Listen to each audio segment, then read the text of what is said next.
दोस्तों, fighter jets किसी भी देश की एयरफोर्स की बैकबोन माने जाते हैं, जो कि हवाई कॉम्बैट के साथ साथ ग्राउंड फोर्सेस को हवाई सुरक्षा दे सकते हैं। दुश्मन के एयर डिफेंस में सेंध लगाकर उनकी सीमा के अंदर जाकर भी हवाई हमले कर सकते हैं और भी कई प्रकार के मिशंस को अंजाम देने की काबिलियत रखने वाले इन फाइटर जेट्स को मल्टी रोल जेट्स भी कहा जाता है। जैसे जैसे दुनिया में तकनीक और देशों के बीच विवाद बढ़ते जा रहे हैं, वैसे वैसे कई देशों ने अपनी डिफेंस पर खर्च करने की रफ्तार बढ़ा दी है और अब हर एक देश एक से बढ़कर एक एडवांस तकनीक से लैस घातक हवाई हथियार बनाने की दिशा में तेजी से प्रयास कर रहे हैं। इसी क्रम में फिलहाल दुनिया में 5वीं पीढ़ी यानी 5th जनरेशन के फाइटर जेट्स सबसे ज्यादा एडवांस और घातक माने जाते हैं, जिनकी सुपरसोनिक रफ्तार, दुश्मन की रडार्स को चकमा देने की स्टेल्थ क्षमता और पलक झपकते ही अपने टारगेट्स को नस्ते नाबूद करते हुए बचकर निकलने जैसी और भी कई खूबियां होती हैं। फिलहाल दुनिया में केवल अमेरिका, रशिया और चाइना के पास ही ऑपरेशनल 5th जनरेशन तकनीक वाले फाइटर जेट्स हैं, तो वहीं भारत, तुर्की, साउथ कोरिया और जापान ये देश इस दिशा में तेजी से आगे बढ़ रहे हैं, जो कि इस दशक की समाप्ति तक अपने अपने 5th जनरेशन फाइटर जेट्स बनाने में कामयाब हो जाएंगे। इस वीडियो में हम इन सभी देशों की इन बेहद एडवांस और खतरनाक फाइटर जेट्स की जानकारी देखने वाले हैं। लेकिन वीडियो में आगे बढ़ने से पहले आपके लिए एक सवाल, इनमें से किस देश के पास न्यूक्लियर वारहेड्स नहीं हैं, ईरान या नॉर्थ कोरिया? अगर आपको इसका जवाब मालूम है तो कमेंट में लिखकर बताएं। साथ ही जानकारी पसंद आए तो वीडियो को लाइक एंड शेयर करते हुए चैनल को सब्सक्राइब करना ना भूलें। अब चलिए शुरू करते हैं नंबर 1 से। नंबर 1 पर है अमेरिका की लॉकहीड मार्टिन द्वारा मेड F-22 रैप्टर। ये एक single seat twin engine all weather दुनिया का सबसे ज्यादा स्टेल्दी क्षमता वाला 5th जनरेशन फाइटर जेट है। इसकी तकनीक इतनी एडवांस और खुफिया है कि अमेरिका ने इसे अन्य देशों को बेचने पर पाबंदी लगा रखी है। साथ ही ये दुनिया का सबसे महंगा फाइटर जेट है, जिसके चलते अमेरिका भी इसकी आगे बनने वाली यूनिट्स को कैंसिल कर चुका है। इसकी कुछ प्रमुख खूबियां देखें तो इसकी लंबाई 18.9 मीटर है। एम्प्टी यानी खाली वजन 19,700 किलोग्राम से भी ज्यादा का है और ये अधिकतम 38,000 किलोग्राम की मैक्सिमम वेट के साथ टेक ऑफ कर सकता है। ये अपने साथ 8 से 10,000 किलोग्राम तक का वेपन पेलोड भी कैरी कर सकता है। पावर प्लांट में इसमें इस्तेमाल किया गया है 2 प्रैट एंड व्हिटनी के F119 PW100 after burning turbofan engines का, जो कि इसे 116 किलो न्यूटॉन्स का ड्राई थ्रस्ट और अधिकतम 156 किलो न्यूटॉन्स का आफ्टर बर्निंग थ्रस्ट प्रोवाइड करते हैं। इसके दम पर इसकी परफॉर्मेंस देखी जाए तो इसकी अधिकतम यानी मैक्सिमम स्पीड 2400 किलोमीटर प्रति घंटा से भी ज्यादा की होती है। ये फुली लोडेड कंडीशन में एक बार में 850 किलोमीटर तक कॉम्बैट मिशंस को अंजाम देके लौट सकता है। सर्विस सीलिंग में ये 20,000 मीटर की ऊंचाई तक ऑपरेट कर सकता है। इसके बाद दूसरे स्थान पर है लॉकहीड मार्टिन का ही F-35 लाइटनिंग II, जो कि अमेरिकन एयरफोर्स द्वारा सबसे ज्यादा इस्तेमाल किया जाने वाला single engine single seat all weather stealth fighter jet है। इसकी कुछ प्रमुख खूबियां देखें तो इसकी लंबाई 15.7 मीटर है। एम्प्टी वेट 13,290 किलोग्राम बताया जाता है। Maximum take off weight 31,700 kilogram से भी ज्यादा का है। ये अपने साथ 8,000 किलोग्राम तक का पेलोड कैरी कर सकता है। पावर प्लांट के लिए इसमें इस्तेमाल किया गया है एक प्रैट एंड व्हिटनी के F135 PW100 after burning turbofan engine का, जो कि इसे 125 किलो न्यूटॉन्स का ड्राई थ्रस्ट और मैक्सिमम 190 किलो न्यूटॉन्स का आफ्टर बर्निंग थ्रस्ट प्रोवाइड करता है। इसके दम पर इसकी अधिकतम रफ्तार 2000 किलोमीटर प्रति घंटा है। कॉम्बैट रेंज 1400 किलोमीटर तक है और सर्विस सीलिंग 15,000 मीटर बताई जाती है। इसके बाद तीसरे स्थान पर है Russian Sukhoi Su-57 stealth fighter jet. ये एक super manoeuvrable 5th generation fighter jet है, जो कि एयर कॉम्बैट, ग्राउंड अटैक या मैरीटाइम स्ट्राइक जैसे कई प्रकार के मिशंस को अंजाम दे सकता है। इसकी कुछ प्रमुख खूबियां देखें तो इसकी लंबाई 20 मीटर से ज्यादा है। एम्प्टी वेट 18,000 किलोग्राम तक है। यह अधिकतम 35,000 किलोग्राम के वेट के साथ टेक ऑफ कर सकता है। ये अपने साथ 6500 किलोग्राम तक का वेपन पेलोड भी कैरी कर सकता है। पावर के लिए इसमें इस्तेमाल किया गया है 2 Saturn AL41F1 after burning turbofan engines का, जो कि इसे 142 किलो न्यूटन्स का ड्राई थ्रस्ट और करीबन 147 किलो न्यूटन्स का आफ्टर बर्निंग थ्रस्ट प्रोवाइड करते हैं। इसकी परफॉर्मेंस देखें तो ये मैक्सिमम 2135 किलोमीटर प्रति घंटे की रफ्तार पकड़ सकता है। कॉम्बैट रेंज 1500 किलोमीटर है। वहीं इसकी सर्विस सीलिंग 20,000 मीटर तक है।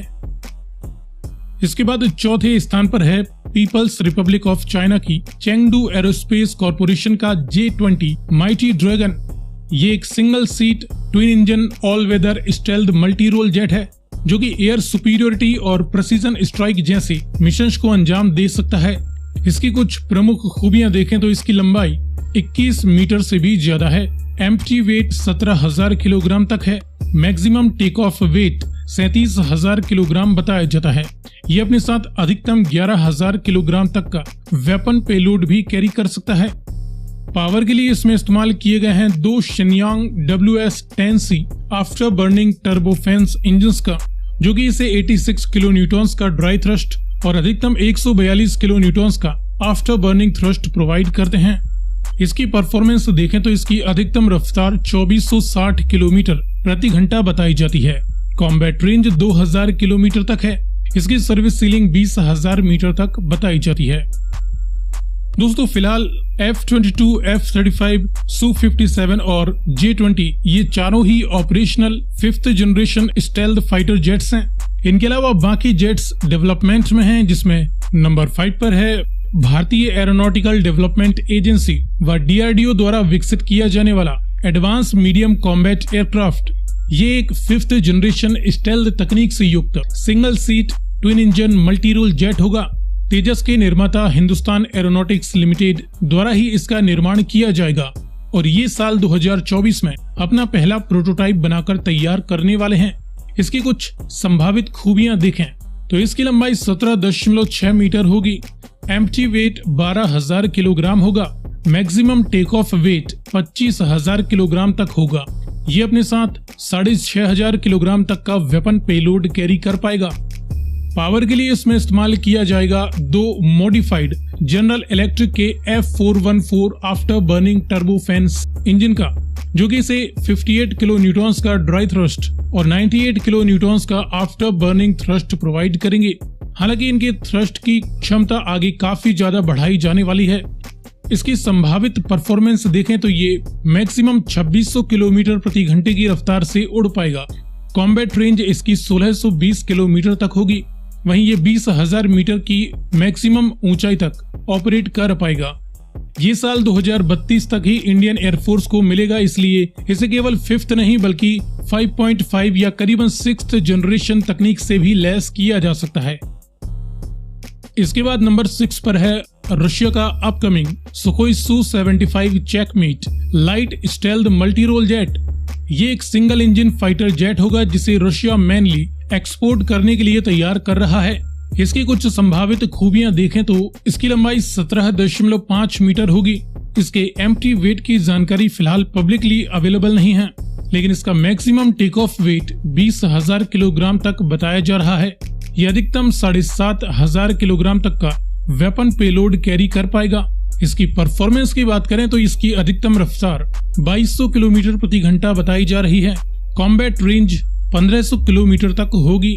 वहीं सर्विस सीलिंग 16,500 मीटर तक होने की संभावना है। रशिया इसे भारत, वियतनाम, अर्जेंटीना व कुछ अरब देशों को भी बेचने के लिए तैयार कर रहा है। इसके बाद नंबर 7 पर है तुर्किश एरोस्पेस इंडस्ट्रीज का TFX 5th generation stealth multi role jet, जो कि एक ट्विन इंजन फाइटर जेट होगा और साल 2025 से 2033 तक ही पूरी तरह बनकर तैयार हो पाएगा। इसकी कुछ संभावित खूबियां देखें तो इसकी लंबाई 19 मीटर तक होगी। इसका एम्प्टी वेट 14,150 किलोग्राम बताया जा रहा है। Maximum take off weight 27,200 kilogram तक होगा। इसकी संभावित परफॉर्मेंस की बात करें तो ये 2400 किलोमीटर की अधिकतम रफ्तार से उड़ पाएगा। इसकी कॉम्बैट रेंज 1100 किलोमीटर तक होगी। सर्विस सीलिंग 20,000 मीटर तक होने की संभावना है। इसमें तुर्की अमेरिका व अन्य देशों के साथ साथ पाकिस्तान की भी मदद लेने वाला है। इसके बाद नंबर 8 पर है Chinese Shenyang FC-31 fighter jet, जो कि लंबे समय से डेवलपमेंटल स्टेज में ही है और अमेरिका का मानना है कि ये 5th जनरेशन की बजाय हमारे 4th जनरेशन फाइटर जेट्स की जानकारी को चाइना द्वारा चोरी करके बनाए जाने वाला एयरक्राफ्ट होगा। अब हकीकत चाहे जो भी हो, चाइना इसे एक स्टेल्थ मल्टी रोल जेट बतलाता है, जिसकी कुछ संभावित खूबियां देखें तो इसकी लंबाई 17.3 मीटर होगी, एम्प्टी वेट 15,000 किलोग्राम तक होगा, maximum take off weight 28,000 kilogram तक होने की संभावना है। यह अपने साथ 8,000 किलोग्राम तक का पेलोड कैरी कर पाएगा। इसकी परफॉर्मेंस की बात करें तो यह अधिकतम 2200 किलोमीटर प्रति घंटे की रफ्तार से उड़ पाएगा। कॉम्बैट रेंज इसकी 1200 किलोमीटर तक होगी। सर्विस सीलिंग 16,000 मीटर तक होने की संभावना है। इसके बाद नंबर 9 पर है साउथ कोरिया व इंडोनेशिया द्वारा मिलकर डेवलप किया जाने वाला KAI KF-21 multi role fighter jet. हालांकि इसमें इंटरनल वेपन सिस्टम फिलहाल नहीं है, जो कि एक स्टेल्थ फाइटर जेट में होना चाहिए। हालांकि इसे आगे डेवलप किया जा सकता है। इसकी कुछ संभावित खूबियां देखें तो इसकी लंबाई 17 मीटर तक होगी। इसका एम्प्टी वेट 11,800 किलोमीटर तक बताया जाता है। यह अधिकतम 25,400 किलोग्राम के मैक्सिमम वेट के साथ टेक ऑफ कर सकता है और साथ ही अपने साथ 7,700 किलोग्राम का वेपन पेलोड कैरी कर पाएगा। परफॉर्मेंस में ये 2,000 किलोमीटर प्रति घंटे की रफ्तार से उड़ पाएगा। इसकी कॉम्बैट रेंज 850 किलोमीटर बताई जाती है। सर्विस सीलिंग करीबन 20,000 मीटर तक होगी।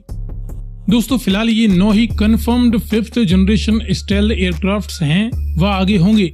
वहीं जापान भी अपने पहले स्टेल्थ तकनीक से युक्त एडवांस टेक्नोलॉजी डेमोन्स्ट्रेटर X को डेवलप कर रहा है, लेकिन जापान 5th जनरेशन जेट की बजाय अपने 6th जनरेशन फाइटर जेट में इसकी तकनीक का इस्तेमाल करेगा। फिलहाल वीडियो में दी गई जानकारी पसंद आई हो तो इसे लाइक एंड शेयर करते हुए चैनल को सब्सक्राइब करना ना भूलें।